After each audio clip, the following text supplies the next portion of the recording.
Hey guys, this is Miss Hong, of course. I'm just going to go over your homework, which was to do numbers 2 and 3. No scissors necessary. We're going to do all that in class, but you do want to have the work done beforehand. Okay, so number 3 is right here, row 3. Okay, so I'm just going to write that down. I have a 7.5. And then a 7%. So those of you that are maybe using the video for the first time, make sure that you pause the video and try to do as much on your own as possible. So if you're like, oh, I know what she's about to do, pause it, and then see if you can do the rest on your own. Then check that you got it right. That's how you should use these videos, not simply copying, okay? All right. So I think I've written everything down. Just want to make sure I didn't accidentally copy the wrong thing. Okay, good.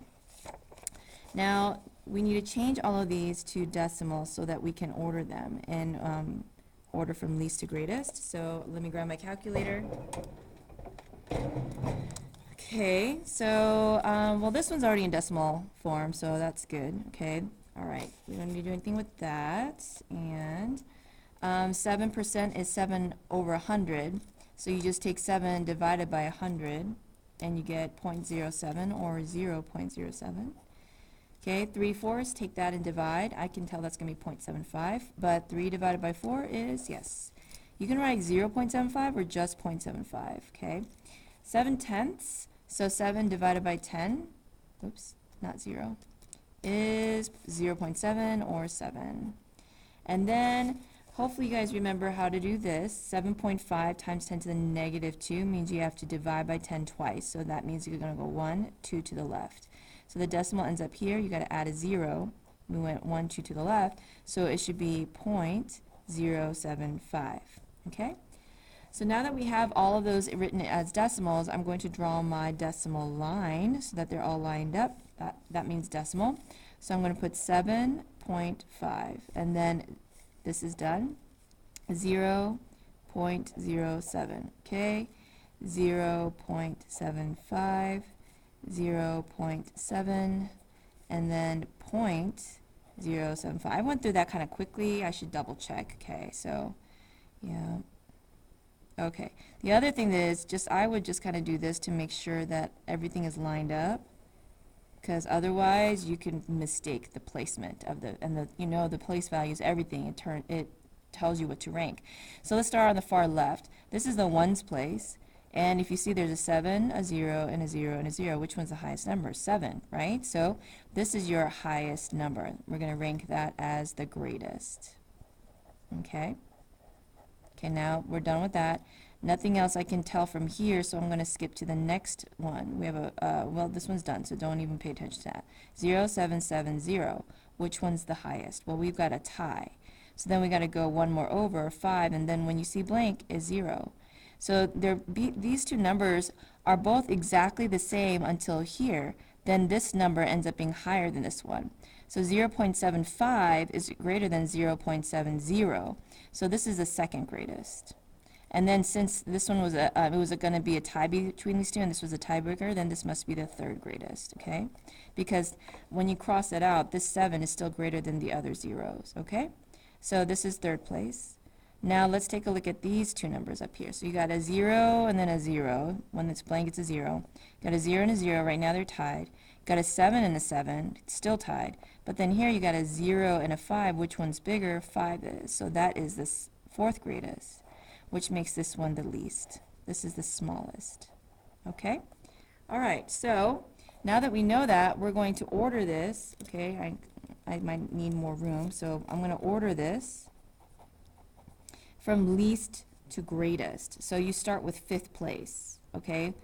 The number that has a 5 with it, that's the smallest number. If you take a look at it, yeah, 0.07 is definitely smaller than 7.5, okay? So let's go and find the original. It's 7%.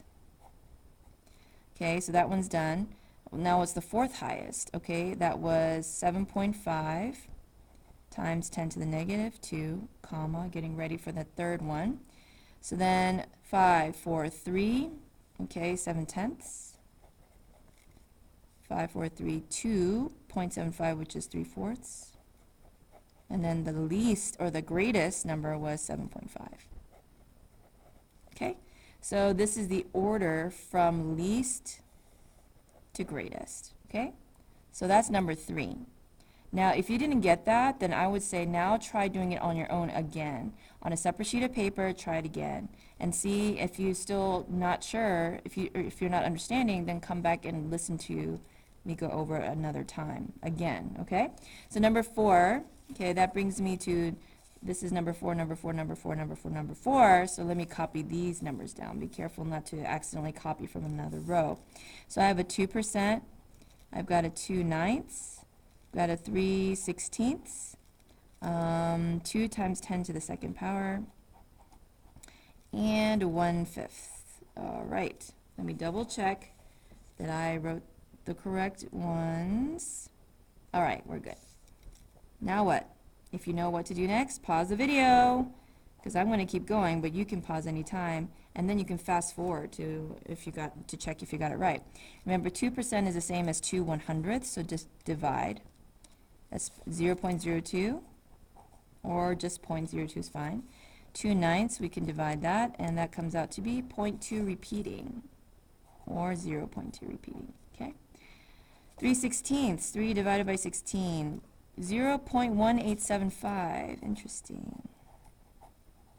Okay, all right, now 2 times 10 to the second power. Remember, this means the decimal starts here to the right, and it's got to go 2 to the right. It's going to become 200. If you want to put 0.0, you can, or just write 200. But we need to know where that decimal is. Now 1/5, 1 divided by 5 is 0.2. Now we're ready. So what do we do next, guys? Can you pause the video and know what to do next? Maybe look back at the number 3 and see what we did. Okay? So I'm going to draw my decimal line, put a decimal on the top just to remind me that that's what it's for. Now 0.02, fine, 0.02. 0.2 repeating, I like to write that out a few times. Okay, dot, dot, dot. 0.18, and see I'm keeping these lined up, 7, 5. And then 200, that means 200.0, and then 0.2. Okay, so if it helps, okay? All right, so let's see. Starting from the far left, with 200 is definitely the winner. It's the highest. So I'm going to put 1, and I'm going to say that's my greatest one. Okay, and then cross it out so I don't have to look at that. Now I look at the other ones. Nothing here. 0, 0, 0, 0. That doesn't help. 0, 2, 1, 2. So these two are the highest right now. So let me take a look. So if you look at them, they're tied here, meaning they have the same value. They're the same here. But then right here you have a 2, and here there's nothing, which means this 2 beats the 0, which means this is the second greatest, which makes this the third greatest. Because if you still compare this with the other two remaining numbers, 0, 0, 0, 0, 1, 2, this is still third place now. Okay, so this one's done. Now let's compare these two. You have a 0, 0 and a 0, 1. Hey, this 1 is bigger than that 0, so this is fourth highest, and this is the least. It's the smallest one. So if we're going to order this from least to greatest, okay, then you should have, let's see, the least one is this one, the 5th place, right? So 2%. And then 5th, and then it goes up to 4, so 3/16. Then third is 1/5. Second highest is 2/9. And the greatest value, that's a 9, is first place, which is 2 times 10 to the second power. Okay, so let me double check that I did that right. So this one first, okay, and then 4th place, and 3rd place, then 2nd place, and then the highest. Okay, so that is it. If you had struggle and you completely depended on me or even partially depended on me to do this, then I would say just rewrite these numbers on a separate sheet of paper. Like, okay, let me show you. Pause the video and get some paper. I mean, you can use this paper or scrap paper. It's up to you. But literally, I would say, okay, let me rewrite this. Maybe even put it out of order. Like I'll put 3/16 first, and then 2 times 10 to the second, and then 2%, and then 2/9, and then 1/5. Did I get them all? 1, 2, 3, 4, 5. Okay, then you close your notebook, and then try it. And say, okay, what did we do? Oh yeah, you do the decimal, and then see what you can do from there. And if you get stuck, you can just open your notebook or just watch the video again and then try again, and then close your notebook and then try again. Okay, so that's how you really learn this material. Don't think that if you struggle that going through it once is enough. Try it a second time to see if you can do it on your own, okay, without any coaching from me. All right, guys, please make sure that you guys do your homework. You know how important it is to do a little bit every single day. This is the end of the video.